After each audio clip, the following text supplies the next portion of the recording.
Hello, this is Keith Sheldon, Trek That from the Trekker's Delight Podcast Network. Uh, just going to be me tonight as we look back at the legacy of Jeri Taylor, co-creator of Star Trek Voyager, showrunner for the first 4 seasons of the show.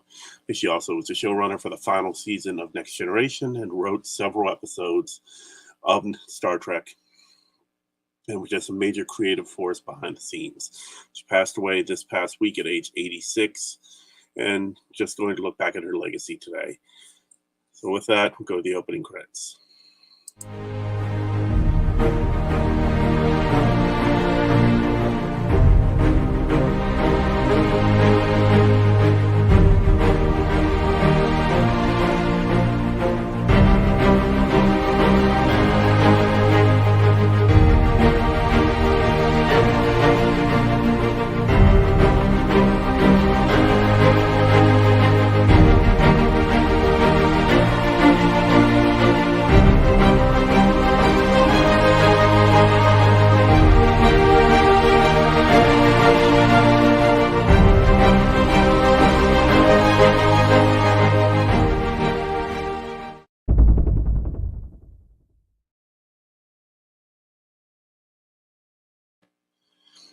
So I first learned about Jeri Taylor when she was named as co-creator of Star Trek Voyager, because Next Generation, of course, was listed as created by Roddenberry and Berman.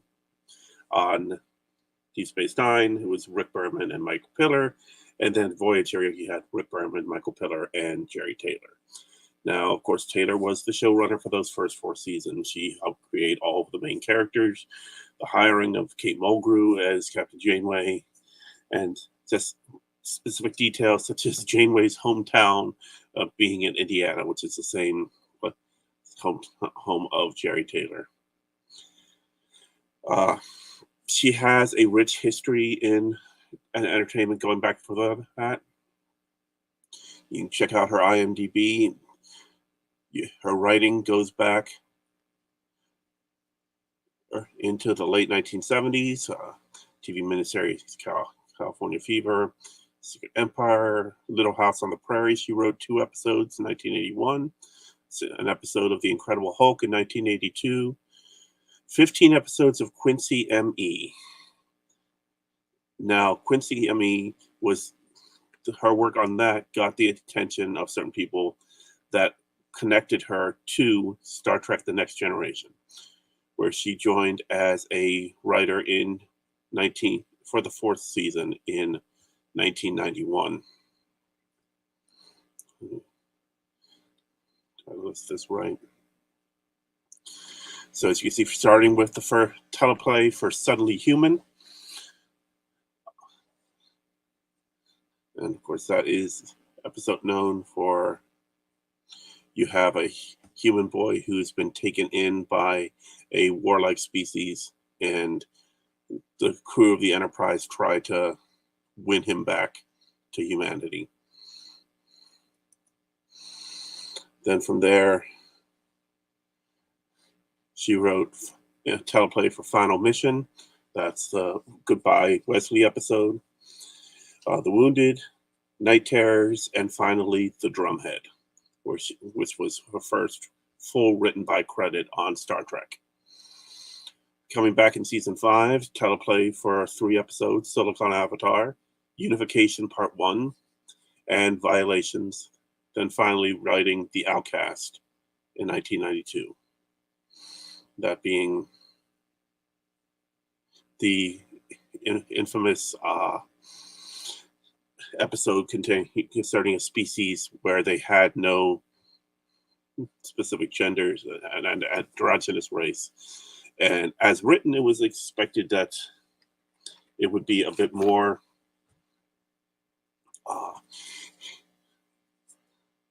groundbreaking, but they chose to hire a female actor to play the role opposite Riker. And of course, Jonathan Frakes said for years afterwards that he loved this episode, but wished it had been a bit more groundbreaking. And if they would have cast a male actor, they would have done that. So then, season 7, she took over as showrunner. Sorry for clicking through this way. But yeah, season 6, she did teleplay for Times Arrow Part 2, and then the stories for Acriel and Descent, the season finale for season 6. Season 7, she took over as showrunner. Here is listed as a writer just the television story for Sub Rosa, the infamous Sub Rosa episode. But the way it was, the rest of the writing, I can't exactly blame her for all the other issues with that episode. Then she started writing a couple episodes for Star Trek Deep Space Nine, the season 2 premiere, The Homecoming, and then the Maquis two-parters, Part 1 and Part 2. So she wrote the introduction of the Maquis in Star Trek Deep Space Nine, which is rather fitting that she would then go on to be showrunner for Star Trek Voyager, where the Maquis would play such a larger part, having the not exactly half the crew, but seemingly half the crew being former Maquis.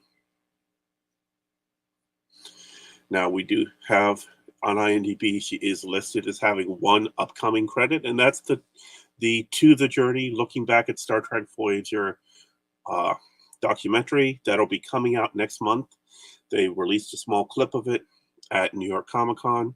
We talked about it, or not New York Comic Con, actually, might have been prior to New York Comic Con. We talked about it on the Trekkers Live podcast.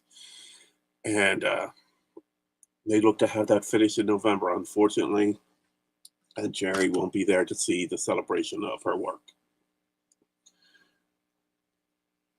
Looking back at her career, the Memory Alpha page goes into great background on her work.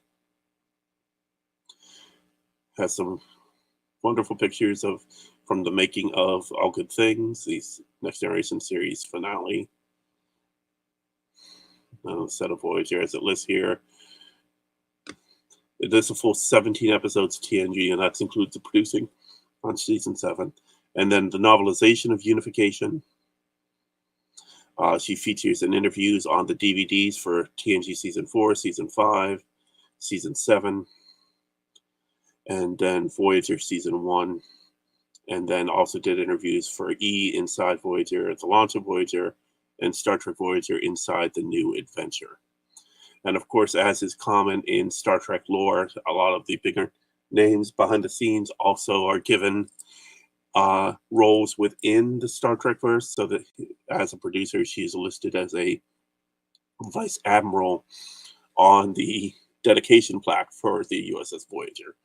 So that just as she is instrumental to the creation of a series, she has seen a character with her name is instrumental in the creation of the Starship Voyager itself. Now, of course, Variety also covered. Sorry, that didn't work.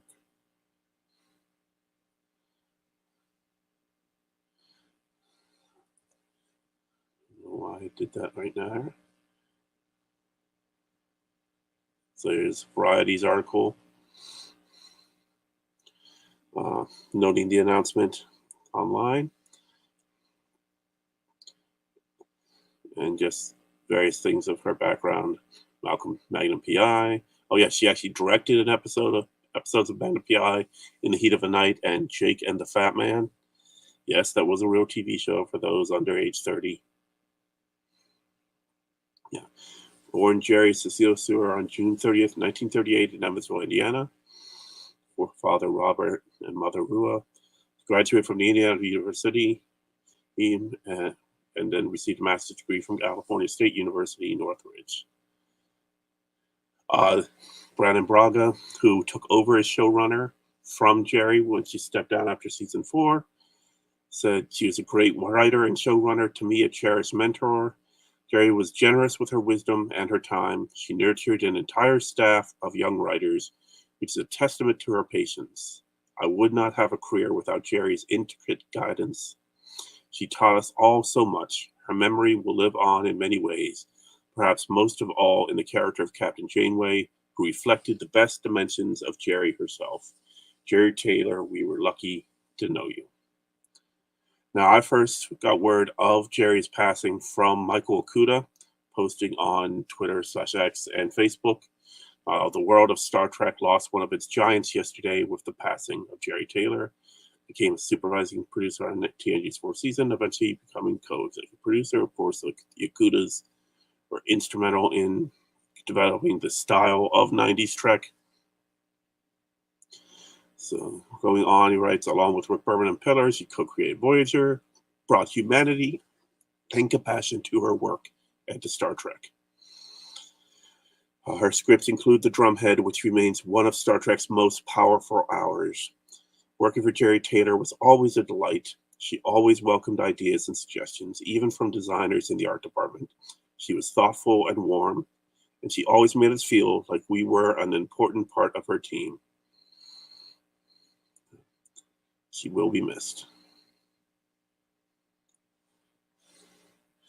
Further comments on X/Twitter. Kate Mulgrew writing, Jeri Taylor was responsible in large part for changing my life.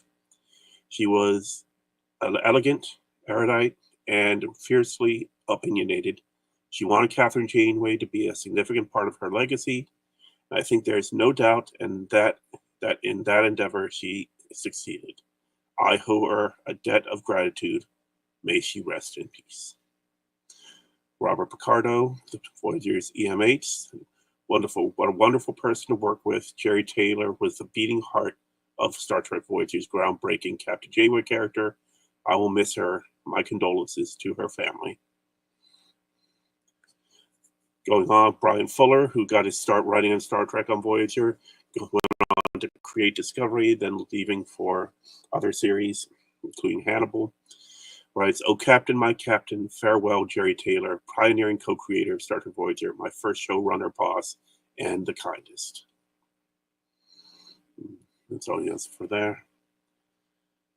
Then we have Aaron Walke, who's current writer and co-producer of Star Trek Prodigy, noting that Jeri donated her hand-noted Star Trek scripts to Indiana University, where they were free for students to study, including one ambitious young fan, me.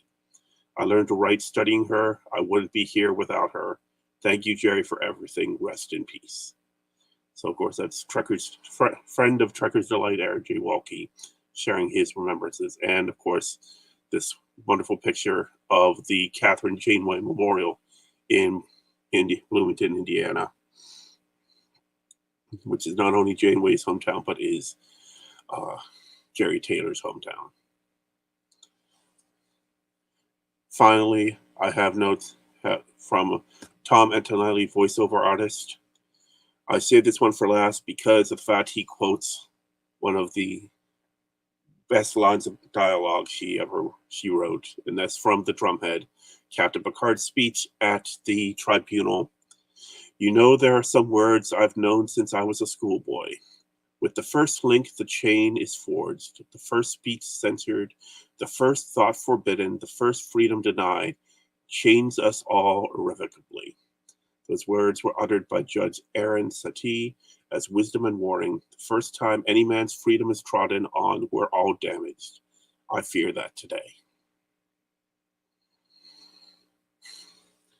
For those that are fortunate to live in the area of Indiana University, Bloomington, stop by the Lilly Library when it's open, of course, and you can now access her collections there. Items donated from 1975 to 1996. They have 12 boxes of items. Oh, sorry, born in Evansville, but lived in Bloomington. Talks about her history here in the contents of her collections. Outline scripts, technical notes, cast lists, and some shooting schedules for the 7th and final season of Next Generation. Draft scripts, cast and call sheets, research notes for Voyager for first couple seasons. And of course, these items carry her annotated changes or comments. Copies of final scripts for all seasons of Next Generation have been separately cataloged and are housed in the Lilly Library printed collections. The collection also includes scripts written by Taylor for television series on which she was story editor, co-writer, or occasional producer, as listed there. And then the final subseries development consists of scripts and story ideas largely unproduced, which during what Jeri Taylor describes as development hell at Norman Lear's Embassy Productions from 1985 to 1987. So these were gifts made over a 4-year period in the late 90s. And those items, you can even see the contents list here. Breaking down in one box, you have all the items, 26 boxes for Next Generation Season 7.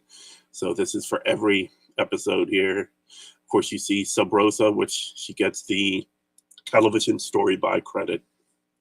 Listed here, formerly known as Passions. Definitely, I think it's a better name. Nine on Self, that's one where Data loses his memory and is stuck in a village that is medieval set. And of course, Preemptive Strike, which was the Maquis episode, formerly known as The Good Fight. So she was instrumental in the early stories of the Maquis, both at Deep Space Nine and Next Generation, before jumping over to be Voyager showrunner. So, and of course, has all the information across several boxes for all 4 seasons that she was showrunner.